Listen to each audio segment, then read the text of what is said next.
আজকের এই রাতটাও গুরুত্বপূর্ণ। এটাকে হাদিসের পরিভাষায় বলে লাইলাতুন নিসফি মিন শাবান, শাবান মাসের মধ্য রজনী। আমাদের বাংলাদেশে এটাকে বলে শবে বরাত।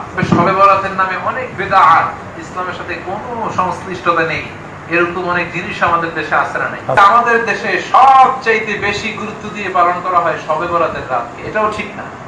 ইসলামের সবচাইতে দামি রাত হচ্ছে লাইলাতুল কদরের রাত। বিশ্বনবী সাল্লাল্লাহু আলাইহি ওয়াসাল্লাম বলেন ইন্নাল্লাহা লা ইয়াগফিরু লিহাযিহি লাইলা জামিআ খালকি। শাবান মাসের এই মধ্য রজনীতে, যেটাকে আমরা আমাদের দেশে শবে বরাতের রাত বলি, আল্লাহ সব বান্দাকে ক্ষমা করে দেন। গণহারে কোন সুবহানাল্লাহ। আমাদের দেশে এত নাজুক পরিস্থিতি আমরা কখনো কাটাই না, আমাদের উপর লানত দিচ্ছে কে? আল্লাহ। কদরের রাত্রির চেয়ে গুরুত্বপূর্ণ রাত্রি বলে এই রাতকে মনে করা যাবে না। এই রাতকে ভাগ্য রজনী বলে মনে করা যাবে না। সিন্নি বিতরণ, অতিমাত্রায় লাইটিং করা, এগুলো করা যাবে না।